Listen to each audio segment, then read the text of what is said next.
going? Sanibonani nonke emakhaya. Ikamalami, ooh. That's actually how I speak Zulu.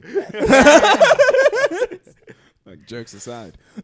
Yeah, sanibonani nonke emakhaya. This is Bianca Dlamini. And with me I have Ndalo and Siphe. And this is It's Not Common Sense, the podcast. Right? Loud. It's not It's common not common sense, sense. loud. I didn't say it's loud. I ain't saying it's loud. Please get it right. Well, it's not as loud because we're missing Maurice right now. Yeah, Shout out to man. Maurice. I know the This white is man so didn't want to let you much. go. It's okay. It's fine.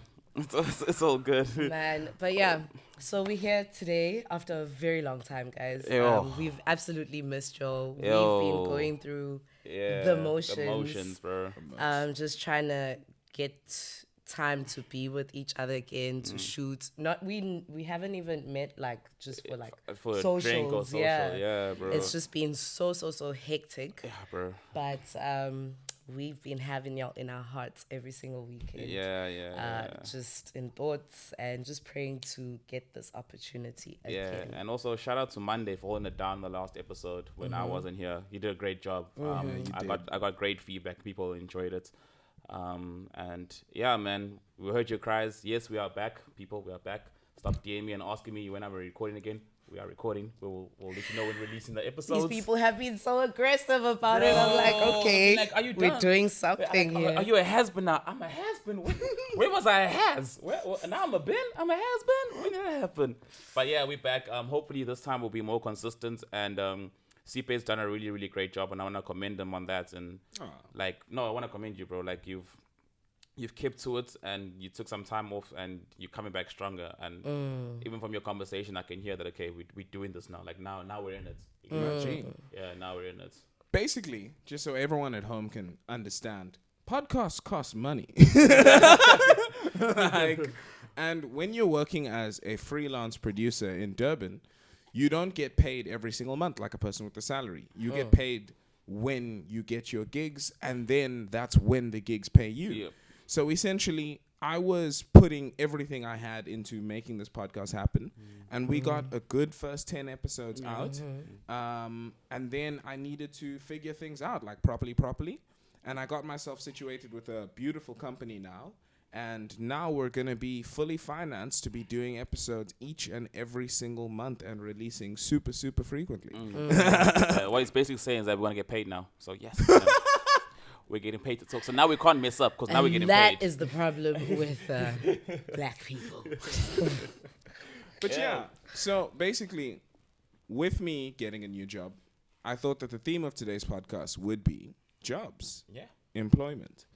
Yeah. South Africa right now is having a employment crisis. All right. We are sitting at something like a 30% unemployment rate. And what people don't talk about is that 30% unemployment, but those are the people who are trying. Nobody's counting the people who have completely given up and the people who think that they have no chance at all. So, as us being three black individuals who have navigated many different kinds of corporate spheres, I wanted us to kind of chat about our experiences and the challenges and also the opportunities that we kind of have. Do you know what I'm saying? So, first and foremost, all right? Oh, CP, why is this sounding deep? Nigga said first and foremost. Like, Yo! okay, all right. There's an agenda, clearly. Like, Good no furthermore, some before way we coming continue- along. Before we continue, ladies and gentlemen. Yo. How did you guys pick between your passions or the paycheck that you needed to make? You want to start, B? Ish. Damn, bro. That's a touchy one, though, for me. It's a trigger. So I had a full-time job that was very stable, and I was very comfortable. And I don't know if being Gemini was part of the thing, but like... What? I got tired of doing the same thing over and over again. There was like no more growth, and I need to constantly be stimulated. Yeah. And as much as it was an industry, and it still is an industry that I'm like very passionate about, its beauty, I just couldn't, bro. Like, I couldn't be in that space any longer because I wasn't growing. I was very miserable. My boss and I started getting very personal, and the boundaries just were way gone, yabo. So it made our mother-daughter relationship, professional relationship, it was very rocky, and it got me to a very depressive state. And I was like, nah, bro, like I'm not happy here anymore.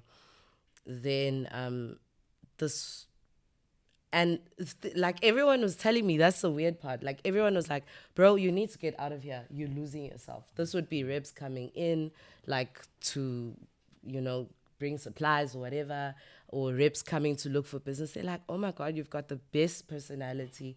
What are you doing stuck at like a front desk of a beauty clinic? Like you need to be known, kind of a thing.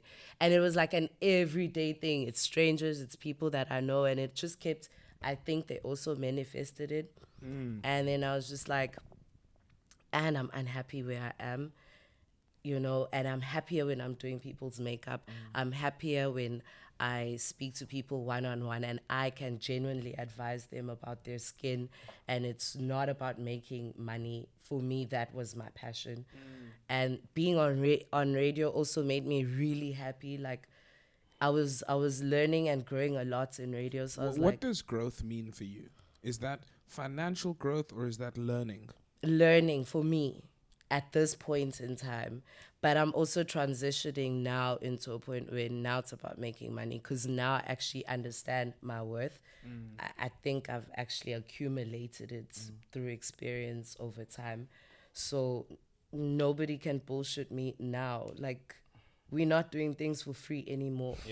I'm passionate about that shit, and I could do it for free, but don't ask me. Unless I'm the one coming to you and saying, bruh, I would like to help you with this. This is what I can bring to the table. Or even just say to you, bro, use me however you want to use me. I just want to learn, and I know I'm going to do my best, and we're going to make this shit work together, whatever. If you're in, you're in. If you're not, okay, but I offered. But don't come to me and ask for a discount for my work. Don't. Did you ever think about growing within that said corporate that you mentioned? Yeah, definitely. That's like part of like the big plan. Also, to cut off that story, to answer your question, for me it was my passions, and also because of like my mental health in that stable, comfortable job where I was very comfortable. I was able to pay my rent, support my son, look after myself very comfortably, and I was still able to do makeup on the side and do radio. But because of my mental health, I was like, I cannot do this anymore. I attempted suicide in June last year, and I made it through that on my own. And I was like, God, I'm just giving you my life now. You do what it is that you want with my life. It's in your hands. And I resigned from my job, a stable job, without a plan. And bro, I'm still able to pay my rent, do my shit. It's a lot harder. Freelancing is a lot harder. Not knowing, like, bruh, you go through stages where, well, I pay rent, like, yeah, well, you don't know, like 2 weeks before it's time to pay your rent, and it's a substantial amount of rent. You don't know where that money is going to come from. You're waiting on people to make bookings. You're waiting on people to fucking pay you, bruh. You're waiting 3 months for an invoice. You're waiting 3 months for an invoice, bruh. And you're working, and everybody around you is looking at you being so busy, and they're like, yo, you're doing well. And they don't understand they don't know. how deep it cuts. Because they just see your life as exciting, right? They see you with this person. They see you shooting here. Oh my gosh, you were there. You're here. Yeah, I know exactly what that feels like. It's crazy. But can I ask you guys this question, right? Do you believe that with all of that being said, because you're an incredibly talented, gifted individual. So subsequently, you're in a space where you're good at a thing, but it wasn't doing the things that you needed for you to develop and grow as a person. Yes. You chose to follow your passions. You chose to be the person you want to be. Yes. Do you believe that that's possible for everybody? I think it is, bruh. Because, like, for me, I genuinely didn't have a plan. And for, like, 2 months, I had to, like, really struggle to pay rent even. Singakhulumi about what I'm going to eat or what I'm using to go to meetings and stuff. I really struggled, bro. Like, it's a struggle. It's a serious struggle. But I would never go back to corporate. I would, not in that sense. Like, I do not see myself working for somebody like that ever again because of what it did to me. And if I think about it, I started that job in my very early 20s and now I'm in my late 20s. So that's a whole decade of energy, not lost, but misplaced. You know? No, I get you. And obviously, we're going to touch on it later as we go throughout the podcast, just about, like, taking the risk of, you know what, I need to say fuck it and do what I got to do now. But I just want to mention, just so people are aware, yes, like, by all means, pursue your passion, but have a plan. You know, don't just say fuck it and then just be like, okay, what next? I agree. No, because what you're doing now is that you are now sowing a seed of doubts in your life, which will cause you to take whatever comes your way. Like, you're gonna be just going for anything that comes your way and not actually focusing on the reason why you said fuck it. You don't just say fuck it because you want to quit your job and just like, you know what, I've had enough. Yeah. Yes, you've had enough. Dude, the world is not fair. We get it. But just because you've had enough doesn't mean now that you say fuck it and then you're beyond some, okay, what next?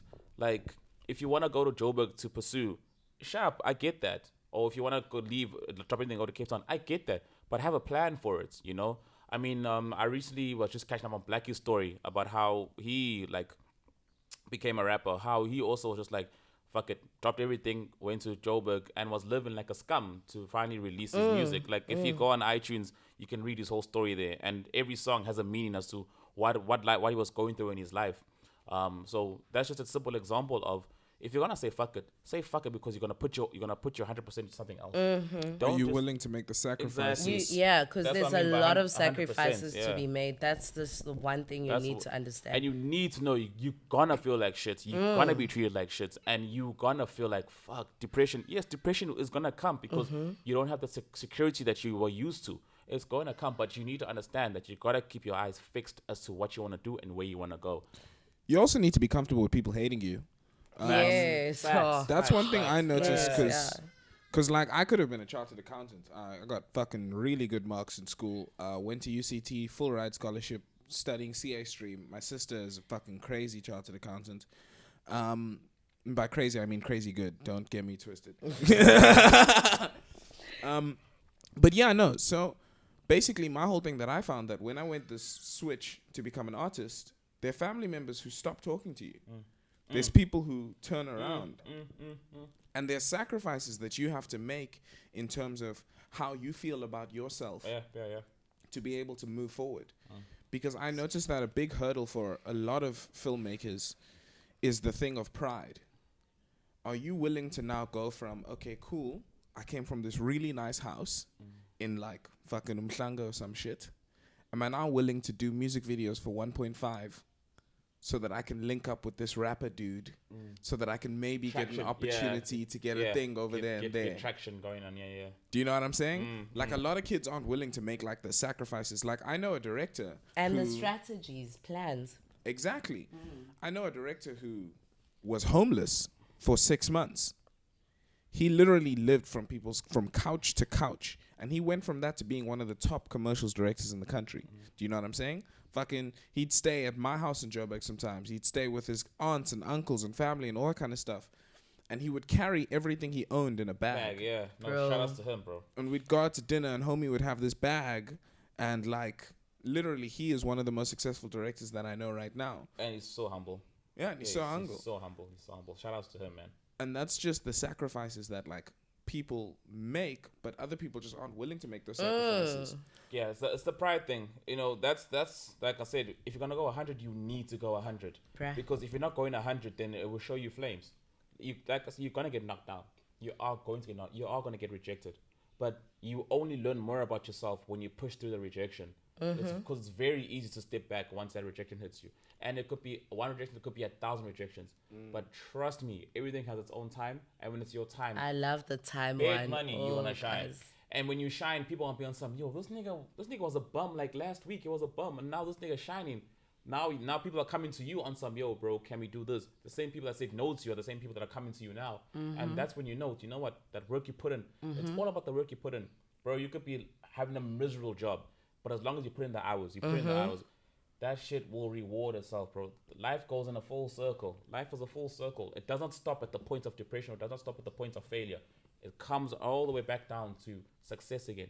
Your job is to continue the circle. It's not to stop halfway, because once you stop halfway, you're gonna go backwards. You're not gonna go forward once you stop. Once you stop, you have to go backwards. You're not gonna go forward because you can't now push off from where you are stuck. You'll have a problem. You need to push off from the beginning and understand the beginning. When you start, you gotta carry it throughout. There are people who've been pushing the same steez for plus 10 years. Yeah. You know, I mean, our local rappers, Reason, Casper, all those niggas have been rapping for plus 10 years, and it's only now that they're making it. So you can't stop, especially in the creative field. Obviously, in the corporate field, it's very, very different. And I don't know if Bianca's done with her story, or you want. I'm done, bro. I was answering a question. What's the story? What the Damn. My dear diary. Dear diary. Okay, so me being who I am now there's a lot that I went through, and people see me through the always laughing, always cracking jokes, but they don't actually know shit, bro. Like, there's things that I did, that the sacrifices I made that I wasn't aware of, but shit, they shaped me to who I am now. Yeah, you had a job before everybody else. We were like fucking 16 and shit. Ndalo had a job. Like. Yeah, so I started the events world very, very early, like while I was still in high school. I started clubbing very, very early as well. Damn, if my mom was watching this, she's gonna flip. But okay. But yeah, I think I was one of the very first people to walk into Boulevard when I was 14. Coco's, De La Soul, I did all that shit before I finished high school. Way to make people feel old, eh? Yes, if you know these names. And that wasn't even because like I was old. I just looked old because I was tall. So I just looked old. And also the crowd that I was rolling with back then, like they were kind of well known. So it was very easy for me to get in. And also events back then, like it was easy for me to get events work. So I did a lot. I've done a lot of the major corporate events, your Mamas, Metro, Summers. Like I've done a lot of work, and it taught me a lot. But yes, humble beginnings. So I always wanted to be a game designer. That was my thing. Seriously. Now, if you're black and you try to tell your parentals that you want to be a game designer, design games. I want to be a game designer. Like that was my thing, and this is where I knew that as black people we still got some way to go. It was when I went to a family gathering, and your Gokos is always gonna ask you, "Sometimes where you must go to school," and I said game designer, and she looked at me on some, the fuck was nigga say? Someone translate what he just said to me. And my mom stepped in and was like, "No, fruit designer isn't it coffee?" And that's what I knew. Okay, Yo. As black people, we have a very long way to go, because back then, game designing was like, it was a thing. It's still a thing. I think it's even bigger now. It's a major thing now. But back then, it was still growing to be a thing. And I was passionate about games. I used to play computer games, PC games, like 24 hours, like constant. I think what's tough is that I have a homie who's our age, who his parents, he's a white guy. His parents allowed him to study game design. Yeah. So of course he's a white guy. His first job was $50K. Imagine. A month, doing like, simulations. People don't understand how big the gaming industry is. So if Kendrick has to tell me he wants to leave school and start playing games for a living, I will allow him. So honestly, I swear to God, that's where the future's going. It's like so hectic. But what I was trying to link that to was... Sorry. No. By all means, you're welcome to interrupt me. I don't mind it because it's you. It's cool. For Siphe, we're fighting. He's not lying. But what I was trying to allude to was that there was that stigma of if you're coming from a black family, you need to have a job that's a title. You need to be a doctor, a nurse, a lawyer. You know, you need accountant. Yeah, there's got to be a title to your name so the whole family can be proud of you. So that's now limiting. You now have that pressure of shit. Whatever I study, I'm studying for the whole family now. Now I have this whole family expectation. Actually, it's the same with Muslims as well, right? They the same. Eh? But they do either family like business. For them, it's a family business. Yeah, but nothing in like gaming or anything artsy or creative or any. It's always just like engineering, medicine, pharmaceuticals, nani, accounting. So already you can see that as a black kid, you're already under pressure to perform, and that's unnecessary pressure that was built from people that have lived their lives. They've now put their expectations on you. So now you can't be free to do your own thing. Some of them trying to live through you. Exactly. You can't be 13 and be that gent that's known as always playing video games. You can't be. I mean, bro, I was watching animation like crazy, and I kept up to date. And the thing for me, what made me different was that my grades were always on par. I was that kid every year getting most award, math, science, whatever. I was that nerd, but I was a nerd with the vision of this is what I want to do with my life. You know, and I was even looking overseas to study. I'm like, okay, shit, let me look for places overseas where I can study what I want to study. Because for me, that was my passion, was game designing. And you can ask any of my friends back then, always speak about his games and anime, because for me, that was my passion. And before I started knowing about money, and I always say this, yes, back then I used to be white. Like, I really thought I was white. Skinny jeans, big DC sneakers, skateboarding, doing all white shit. I don't know, man. I don't know how I feel about that kind of stuff. I don't think we should define race by a series of actions. Yeah. But no, what I want people to understand was that I didn't fully consider myself black, so I had a loss in identity as to who I am as a black person.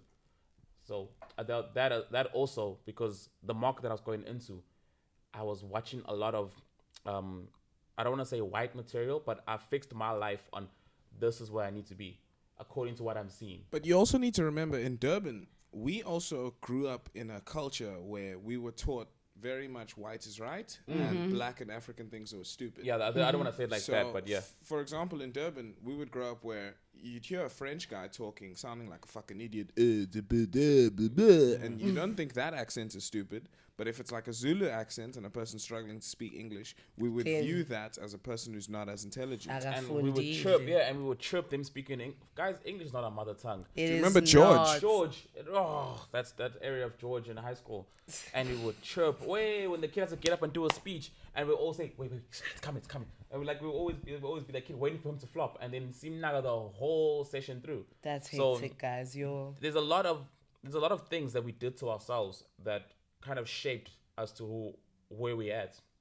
But anyway, let me finish my story before I get derailed again. Told you, Siphe, when you disturb me, we fight. I told you this. So when I said I want to be, a game designer, my mom sat me down on some, my nigga, all right, cool. So what you're going to do is for your majors, you're going to take life science, you're going to take physics, and you're going to take computers.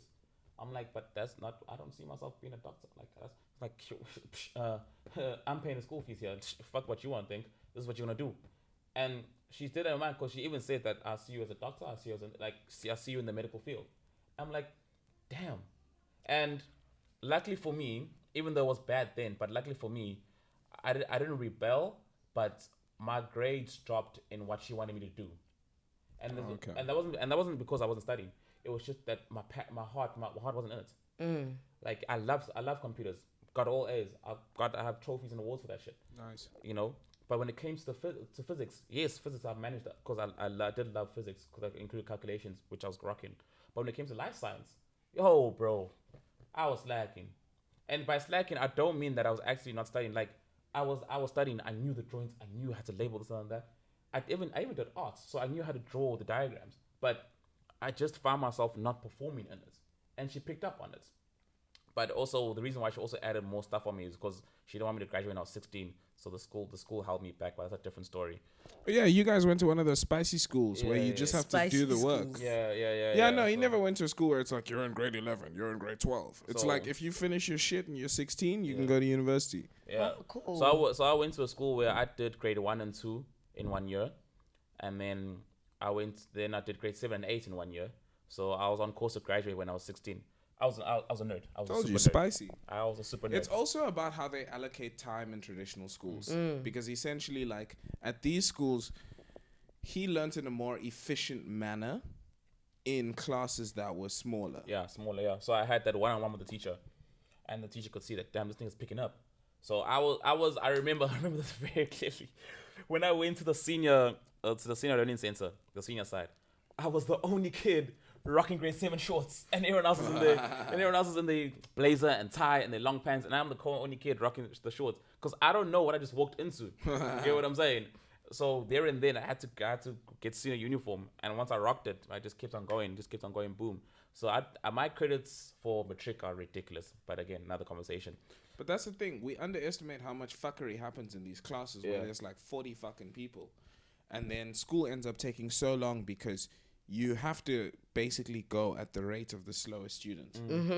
But then when you get these schools where it's specialized and it's smaller classes and it's so on, it's all on you. If you need to get held back, you get held back, but you're not gonna hold all the other people around you back. Exactly. Like if they need to go forward, they'll go forward. You stay behind, but you staying behind doesn't mean that I'm gonna treat you the same way. I'm treating you for you. I'm not treating you for them as a collective. But so finish matric. Now it's like, okay, shit. Now I need to get into university now. So like I said, my mom saw me in the medical field. I didn't see myself in the medical field. So we went through a back and forth because I didn't want to study something I wasn't going to enjoy. I had that mindset of I can't study something I'm not going to enjoy because it's going to clash. And I remember I went through a gap year. By gap year, I mean, it wasn't a planned gap year, but it was just a thing of, she was like, listen, if you're not going to study, then you need to do something with your life.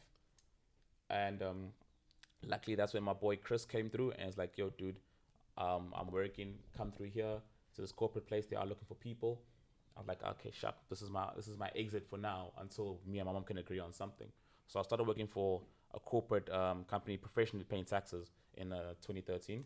But I've always been doing events back and forth. But I know you can't say the name, but it's a pretty fucking big company. Yeah, it was a very big company. Wore uniform and shit like that. But 2013 I started. I remember 2013 November I came in for training. Training's supposed to be 2 weeks. I came in there, trained me on the till for a day. It was like, yo, you learn this whole week of till. Next week you write the exam to see if you qualify. I came in there, taught me the till for a day. I stayed there for another day. By the third day, I was like, yo, dude, give me the test. He was like, what? Like, just give me the test, bro. Like, this all makes sense. It's all logical. There's nothing here special. It all makes sense. He was like, bro, are you sure? Because if you fail this, we're not going to hire you. Like, it's over for you. Like, we can't even consider you for another position. I'm like, man, nigga, just give me the test. I think I was skeptical. And then, okay, fine. 4 o'clock in the afternoon, because we finished training. We finished training at 5. 4 o'clock in the afternoon. There I was. Everyone else was doing training at the other till. There I am by myself and someone overseeing me with the timer. And I'm making a sale. I'm doing everything without him saying a word, without him coaching me or guiding me. I did a check, I did money, I did coins, I did everything. And he was like, okay, now you need to go to the cash office and you need to do what you need to do. And bear in mind, we hadn't gotten to the stage of the cash office, what you need to do there. I literally went there. I'm like, okay, sharp, pack my money. I went there and I did everything. Counted the money, bagged it, sealed it, wrote down the seal number, put it in. He was like, what the fuck, bro? I was like, what the fuck? He was like, bro, are you sure? Like, this is not normal. No one has ever done this. And that thing spread. So every time I walked through, I was just seen as a wonder kid. When I was going through the tills, like that wonder kid, like, this is the nigga that did it in 3 days. So yeah, I started working there in December. I started working as a cashier. And I did not even last a month and a half in a cashier, where I went to HR and they were doing the usual uniform distribution thing. So there I was distributing uniform because I was a casual back then. So I was distributing uniforms to the permanent staff members and everything. And there's this one manager who was like, who are you? I'm like, no, this is my name. She's like, I've heard about you, but your charisma and the way you talk to people and the way you deal with problems is freaking amazing. I want you to come work for me. I mean, I'm just giggling, I'm just laughing. I'm like, carry on my life. January 15th, I'm on the till and I'm working, and I remember I had this box of meats in my hand. I'm looking for the barcode, and the phone call comes through. The supervisor comes through to me. It's like, there's a lady that wants to speak to you. So there I am on the phone doing a sale on some Oh, you want me where? HR. What for? What? An interview? What now? Okay, I'm just doing a sale right now. Guy came through. Was the meat fresh, bro? It was fresh meat. No, it came in this big ass white box, bro. And the barcode, like they don't put the barcode in one place. The barcode could be anywhere. Now this shit is heavy. It's like at least 10 or 15 kgs of meat. Yeah, guy, you missed it. Yeah, bro, I got you, but I'm choosing to ignore you. I'm like, boom, because I'm in my story right now. I'm in my story right now. Was the meat fresh? Can you believe this? Damn, girl, it's been that long? Never mind. So, yeah, went through for that. I went through for my interview, and the position was a basic position, but they were like, what's your salary expectation? And I wrote down 15K. And they all laughed. They're like, okay, your application is beautiful, but you wrote down 15K. What makes you justify 15K? I'm like, I know who I am. I know what I can bring. And I know that the position here requires someone who can handle the pressure. And they're like, yeah, you're right, but we're not paying you 15K. So fuck that. But you're welcome to take the position. So I took the position. I worked in the returns department for the rest of my 5-year stint in the corporate world. So even that's when my mom was like, you know what, I need you to study something. And even that was coming from a place of pressure from the black family, from the black household of your kid cannot just be Islam. Like you just can't have just matric on him. No, you just can't have matric on him. Like all other kids are studying, becoming doctors, lawyers, and like your kid needs to do something. So she put me into electrical engineering, where I did my N2 and N3 and N4. So it was like fucking expectation then. Yeah. No, it was just like all the other smart black kids are doing this. You must do this. No, shit. I didn't have a say. I didn't have a say of I want to do this. I was told you're doing this. Like you can work during the weekends, but during the week you are attending classes. That's bullshit. And even then, that was before I could speak for myself. So that was before I could be like, Mom, no. You know, that was because back then, if you were a black kid saying no to your mom, bro, my nigga, you get in both my hands and you're sleeping outside till you come back to your senses. You get what I'm saying? So I had to obviously go with it because I'm living under this person's house. I actually don't get what you're saying. I was never beat. Yeah. I just wonder. Privilege niggas. Oh my gosh. Soft boys worldwide. There we are. Soft boys worldwide. I don't see the need for it in the For the rest world. of us normal black people that grew up in a black household, who grew up with getting beat, know what I'm referring to. All right. It's a special case. I just think maybe like when the world was harder and you would get beat outside of your home, you needed to get beat in your home. But if nobody is going to fuck me up outside of my house, why am I just getting hit at home? So now the only place I get hit is at home. Like, this guy makes no logical sense. You're not making any black logical sense. That makes a shit ton of sense. No, you're not making black logical sense though. So during apartheid, right? Oh wow, no, he during didn't. Apartheid. No, but this is a fucking great point. It's a great point. Relax. It's fine. I was energy. I was fucking sunlight and bananas. This nigga was plasma. Just roaming the stratosphere. So, right, during apartheid, okay, the cops could fuck you up. Yeah. The opposite political party could fuck you up. You could just get fucked up anywhere, anyhow. You could catch it anytime. You would get fucked up at home so that you learn, fuck around and find out. Okay? That's why you used to get beat at home, so that you learn, fuck around and find out. Like, now, what the fuck is going on, bro? We have different fucking problems. Man. I don't have to worry about in what context am I gonna get hit. Damn. Like where am I where I get fucked up? What the fuck am I doing? That's up to me now. That's up to me. Where the fuck are you? Why are you there at that point in time? There is nowhere where I need to be like a tough motherfucker in this modern society. Buy a gun. Even just like, bro. Like I don't think there's a need to beat your kids in this modern era. No, you have to. I know that's a tangent. No, you have to. I don't believe you need to beat your kids in this modern era. Bro, have you seen the new generation, how reckless they are? No. Best believe my child's getting whooped the fuck out. You don't think that every generation just thinks that the previous generation was reckless and crazy? Oh, no. Our generation was reckless, but we were reckless to a point of certain things we knew we couldn't do. But like we had to steal to smoke. We couldn't just smoke. We had to. But to be honest, for me as a girl, I think what made me rebellious was the beatings. Also, like they played a major part in me being super rebellious. So I wouldn't beat my child just because of that.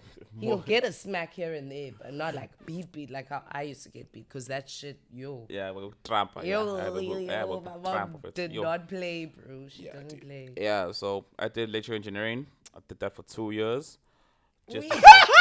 I need to finish this because like we keep derailing. I need to finish this to get to the passion over Paycheck. Yeah, I need to finish that. Go.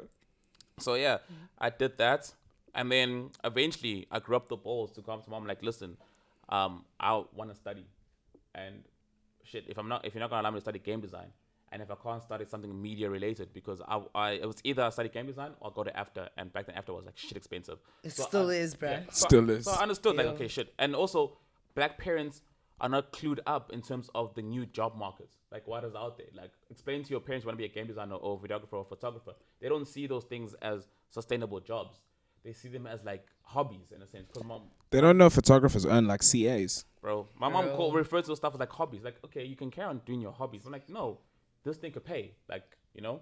So, eventually we agreed to that I'm going to go study IT. So, I went and I studied IT at Mancosa. And luckily, I was blessed that even though I continued with the events, so I was able to push myself more into the events world where I was doing videography, photography, sound, PAs and the marketing.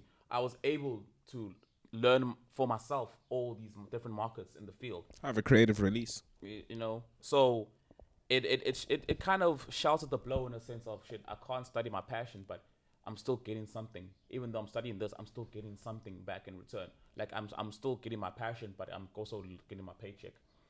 So I worked at the corporate world for 5 years. I remember 2018, December. I was like, fuck it. I said, fuck it. Put in my resignation. People were shattered to see me go, but I left because they will not allow me to grow within the corporate world anymore. I had knew my department inside out. And I was like, okay, I want now. So were they gatekeepers? I had a great manager, and I don't want to speak bad about her, but it just always felt that she was also holding me back in a sense, because I was the one initiating the conversation of growth. I was the one like I want to move up.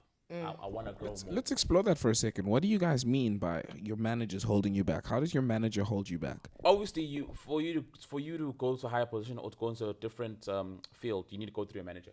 You can't go directly to HR. Your manager needs to be aware of the process, because your manager needs to be aware. They need to recommend you as well. Because that manager is going to talk that manager. They're not going to speak to you. They're going to call your manager to find out what kind of person you are. So were you in a position where you and the manager were essentially fighting for the next promotion, so to speak? No, not at all. Really, no. I think my manager, I can say, didn't want to let me go. But I was about to say. Like, so what happens is people, like if I was his manager, I would keep him because bro, he's making my job a whole lot easier.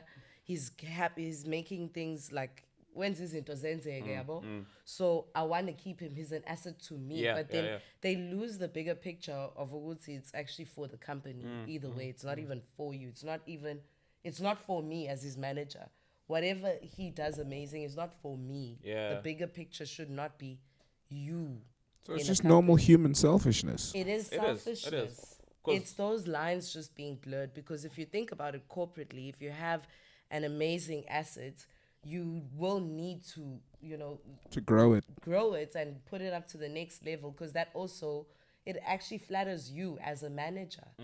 There's absolutely nothing wrong with taking somebody and putting them above you even. That will be your biggest fan. That will be the person who's going to put you on forever, And that's also not to say that maybe I had flaws. Yes, maybe I did have flaws. So I'm not saying I was 100% like, what do you mean you're not letting me grow? Maybe she did see things that I didn't know about myself. And that's right. You're a manager. You are supposed to see where the kinks and weaknesses are. I don't mind that at all. But like Bianca's saying, it just felt like you don't want to let me go because I'm an asset to you. Because in any field that I go into or in any job that I take, I always set a standard. And I set a standard for a reason. People remember me for that standard. Like, shit, this nigga set the standard. So this is what it can actually look like. This is what it can actually be.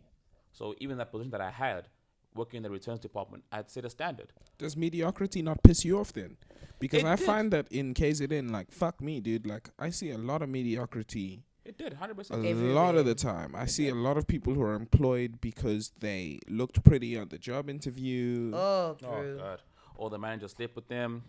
I mean, I wasn't even going that far. Or the manager controls the shifts. So now you have to do whatever it is to get the shifts. I could go on and on. Yeah.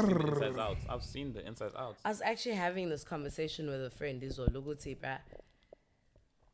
Sex sells even for guys. It's like, always gonna sell. as Ndalo was saying earlier. What do you mean, even for guys? What the fuck are you saying? I have been. Some guys some guys are actually willing to bend over for a position, and women are willing to open their legs. Are you for a talking about position. straight men? Even straight men, there's guys that are financially gay. Even we've had this discussion before. I've I think it just shocks me every time. Bro, I've been offered 2 positions. What the hell? Oh, wow. Oh, I see what you did there. Wow, I see what you did there. We cannot address that. We don't want them coming for us. Well, But I see what you did there. not even that. It's just, because you're not the first person to talk to me about this. I was speaking to an actor about it, and it was an actor, and he was telling me about how there are roles that he didn't get here in Durban because the guy was like, "Listen, bro, this role's perfect for you. You make a shit ton of money, but you gotta let me fuck you once." Yeah. Like, and he was just like, "No, I'm straight." But I thought it was bullshit, or it was just that No, one it's creepy for dude. everybody, dude. It's like for everybody. You either need to be willing to let it go, which was one of my things last year. If I let go of my stable job and I get into doing my passion, am I willing to stay, not giving it up, or am I gonna have to be willing? Like, am I gonna be one day willing to let it go for a For position? your growth, yeah. I'm like, I'd rather suffer it out, bro. Cause I know people that are stuck in a position where now you're sleeping with the whole fucking board members because one gave you the position, and now it's like, okay, Multiple. You want the next one. Yeah, bro. Now you want the next position. You know the person. Now you're now Now known as that person. You are now known as that person. So obviously everyone's gonna come to you on some. It's like boy club mentality, bro. For real. Like, if you know that all the gents are gonna smash, then you're all gonna take turns. It's that kind of a thing. Whoa. And you know at that point that your job and your growth depends on it. So for me, that would be a way of selling my soul. So I wouldn't do that. And I'm willing to fight until the end to get my recognition or the success or whatever that I want in life. The legitimate way. The legitimate way. Bro, Because that keeps me happy. It keeps me at peace. And I feel like I flourish more when I'm at peace.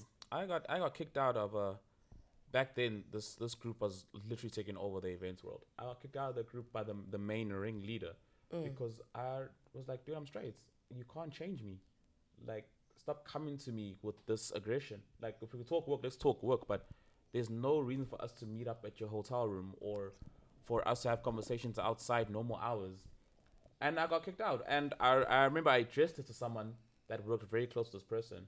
And that person was like, I get you. That person is like that. But I want you to know that if I feel like there's work that needs to be done, because I've seen how you work, I will pull you in. And you will work under me because I've seen your work. And it won't be like that. And it won't be like that. But I've literally been kicked out. And he literally said it to my face. He was like, I'm not giving you this gig because of this reason. And I was like, oh, sharp, cool. I'll fight for it Fucking then. terrifying. Fight for it.